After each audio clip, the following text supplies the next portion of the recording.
तो वक्त आ गया है वीकेंड मस्ती का, और इस वीकेंड भी मस्ती भरपूर होने वाली है। कई लोग तो लंबा वीकेंड मना रहे हैं, लेकिन हम तो आज काम कर रहे हैं प्रदीप, तो हमारे लिए वीकेंड तो आज शाम से ही शुरू होने वाला है, राइट? बिल्कुल, अगर आपकी तैयारी पूरी हो गई हो। बिल्कुल तैयारी हो चुकी है, और मूवीज दो बड़ी मूवीज रिलीज हुई है, तो कविता जी नजर आप पर है। बिल्कुल, वेडनेसडे को रिलीज हुई है रईस और काबिल, मच अवेटेड। और आप पैसे खर्च करवाएंगे या बचाएंगे? बिल्कुल, दोनों देखिए, कंप्लीट मसाला फ्लिक है, और अगर शाहरुख खान के फैन हैं तब तो रईस देखना ही बनता है। लेकिन यहाँ पे एक इंटरेस्टिंग चीज ये है कि अक्सर ऐसा कहा जाता है कि जनवरी का महीना बॉक्स ऑफिस के लिए जिंक्स माना जाता है, लेकिन अब की बार ये रिकॉर्ड टूट चुका है, बिकॉज दोनों ही फिल्में अच्छा कर रही हैं, बहुत फुल ऑन एंटरटेनमेंट प्रोवाइड कर रही हैं। अगर मैं कलेक्शन की बात करूं तो 46.7 करोड़ रईस ने अभी तक कमा लिए हैं, और काबिल भी लगभग 20 करोड़ के आसपास है। चॉइस के हिसाब से क्रिटिक्स काबिल को ज्यादा वो रेकमेंड कर रहे हैं, लेकिन फैन फॉलोइंग तो हम सब जानते हैं खान की ही है। मैंने एक चीज देखी है, किसी बड़े फिल्म स्टार की पिक्चर रिलीज होती है, सुपरस्टार की खासतौर से, और वो अगर अच्छी नहीं होती ना, तो लोग ये कहते हैं अगर आप इसके फैन हैं तो देखिए। इसका मतलब क्या पिक्चर अच्छी नहीं रही? मुझे पर्सनली अच्छी नहीं लगी है, लेकिन जैसे कि हम सब जानते हैं कि इतने बड़े सेलिब्रिटी एक्टर की जो फिल्में होती हैं वो फैंस ही चला देते हैं, वो ठीक है। इसलिए तो रेकमेंड कर रहा हूं। ज्यादातर मैं देख रहा हूँ, कोई भी रिव्यू मैंने नहीं देखी जिसमें इन दोनों फिल्मों की तारीफ हो। हाँ, बहुत यहाँ तक कि ये भी कहा जा रहा है कि अगर आपने हाल में दंगल देखी है तो आप ये दोनों फिल्में छोड़ दीजिए, क्योंकि आप एक अच्छी फिल्म का मजा खराब कर लेंगे। बिल्कुल, तो मेरा भी वही मानना था। एक बात ये भी है कि भले ही वो कहते हैं ना, बदनाम होंगे तो नाम नहीं होगा, तो रईस को लेकर काफी कंट्रोवर्सी हुई, इसलिए उसकी काफी चर्चा हुई है। पर काबिल कैसी है, उसकी चर्चा काफी कम हो पाई है। क्रिटिकली बहुत अच्छा रिस्पांस मिल रहा है, बहुत अच्छे से बनाई गई फिल्म है, और ऋतिक रोशन ने वाकई बहुत ज्यादा बेहतरीन परफॉर्मेंस दी है, जो कि हम उनको यूजुअली क्रिश वाले रोल में देखा करते थे, उससे काफी हटके उन्होंने अपनी परफॉर्मेंस की है। और एक्शन, क्योंकि वो एक विजुअली चैलेंज किरदार निभा रहे हैं, तो एक्शन पे बहुत ध्यान दिया गया है इस फिल्म में, और अब तक की सबसे बेस्ट रिवेंज स्टोरी काबिल को कहा जा रहा है। बाकी मैं ट्विटर में इतने सारे पोस्ट देख रही थी, फेसबुक पे देख रही थी, ज्यादातर लोगों ने काबिल को बोला है कि इस मूवी के लिए आपको डेफिनेटली जाना चाहिए। रईस आप देख सकते हैं अगर आप शाहरुख खान फैन हो तो। काबिल की तारीफ ज्यादा हो रही है। इनफैक्ट शबाना आजमी, जो कि बहुत कम ट्वीट करती हैं फिल्मों को लेकर, उन्होंने बहुत तारीफ की है ऋतिक रोशन की परफॉर्मेंस की, काबिल की। शबाना आजमी। लेकिन अनिल जी, अपने लिए तो इस हफ्ते ये सब समय रहेगा ये सब करने का? नहीं, इस समय तो बस बजट और सिर्फ बजट चलने वाला है, तो बजट की तो तैयारी हम करेंगे। लेकिन उससे पहले इस वीकेंड पे एक चीज है, 2020 कानपुर वाला तो हार गए, अब इज्जत खतरे में है। तो एक्चुअली बच्चे अच्छा खेल नहीं रहे, मैं ये कहूंगा, क्योंकि नए बहुत भर लिए कोहली साहब ने, और अल्टीमेटली खेलना तो रैना, धोनी और कोहली को ही पड़ रहा है, और खासतौर से बॉलिंग डिपार्टमेंट थोड़ा ढीला हो गया। तीनों वनडे में बदलाव देख रहे हैं आप? बदलाव तो मुझे नहीं पता ये कर पाएंगे, क्योंकि एक्चुअली प्रॉब्लम तो बॉलिंग डिपार्टमेंट में, और बॉलिंग में ज्यादा ऑप्शंस है नहीं।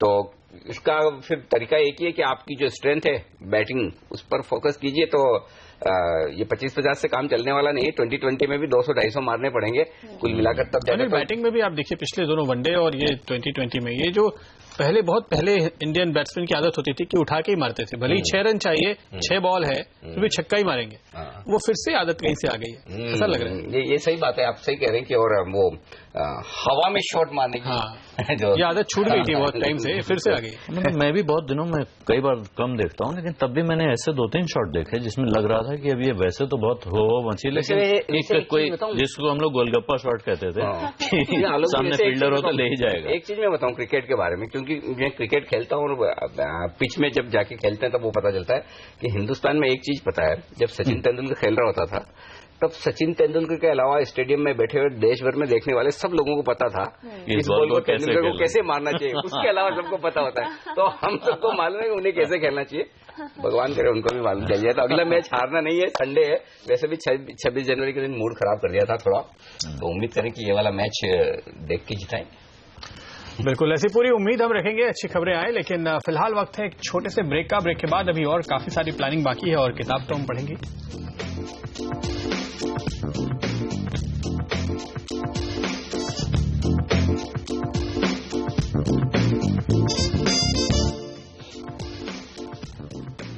और इस वीकेंड है 2 बड़ी इवेंट्स जिस पर सोनम की नजर रणथंभौर जा रही है।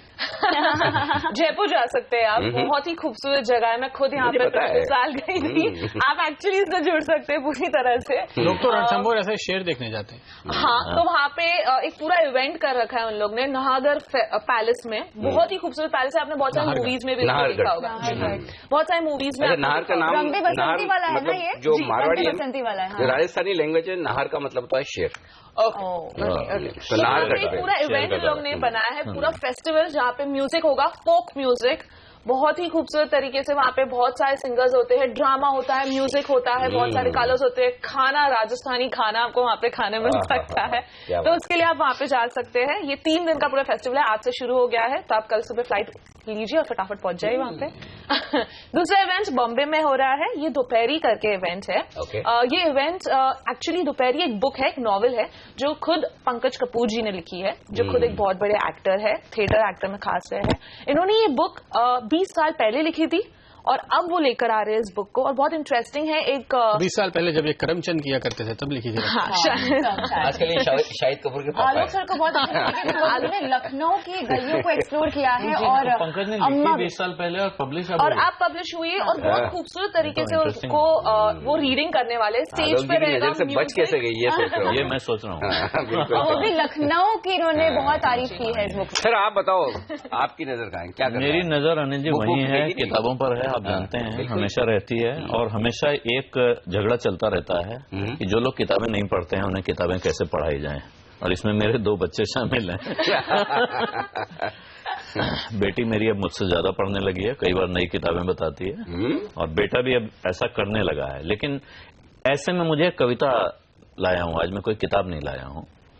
सफदर हाशमी साहब बहुत बड़े रंगकर्मी थे, उनकी मशहूर लाइनें हैं, तू जिंदा है तो जिंदगी की जीत पर यकीन कर, अगर कहीं है स्वर्ग तो उतार ला जमीन पर। लेकिन उन्हीं सफदर ने बच्चों को किताबों के साथ जोड़ने के लिए ये कविता लिखी थी, किताबें। कुछ लाइनें तो सुनाइए। मैं पूरी कविता ही सुनाऊंगा क्योंकि उसके बिना मजा नहीं आएगा। किताबें करती हैं बातें बीते जमाने की, दुनिया की, इंसानों की, आज की, कल की, एक एक पल की, खुशियों की, गमों की, फूलों की, बमों की, जीत की, हार की, प्यार की, मार की। क्या तुम नहीं सुनोगे इन किताबों की बातें? किताबें कुछ कहना चाहती हैं, तुम्हारे पास रहना चाहती हैं। किताबों में चिड़ियां चहचहाती हैं, किताबों में खेतियां लहलहाती हैं, किताबों में झरने गुनगुनाते हैं, परियों के किस्से सुनाते हैं।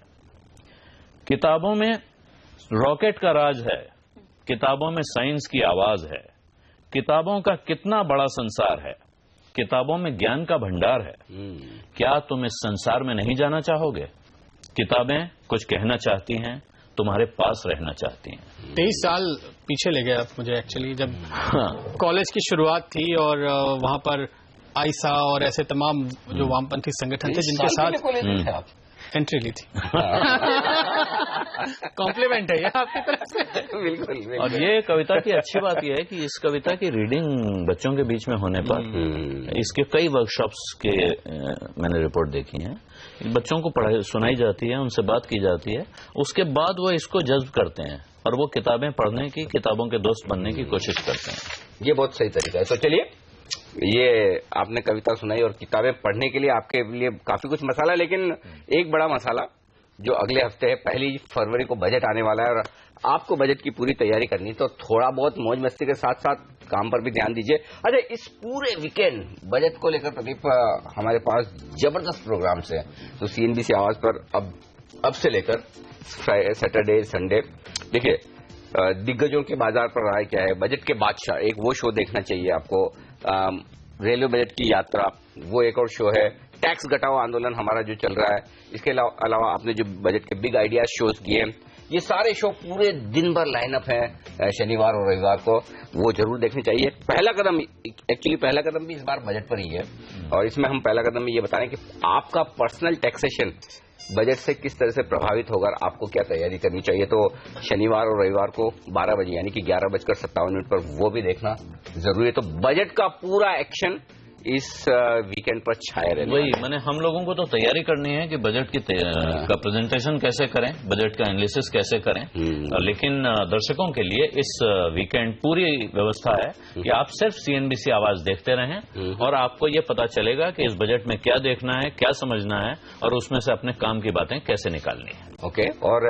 एक और चीज, ऑस्ट्रेलियन ओपन के मिक्स डबल्स फाइनल्स में पहुंच चुकी है सानिया मिर्जा, तो टेनिस लवर्स के लिए भी काफी कुछ एक्शन है। वो मैच तो मिस नहीं किया जाएगा, वो भी देखना चाहिए।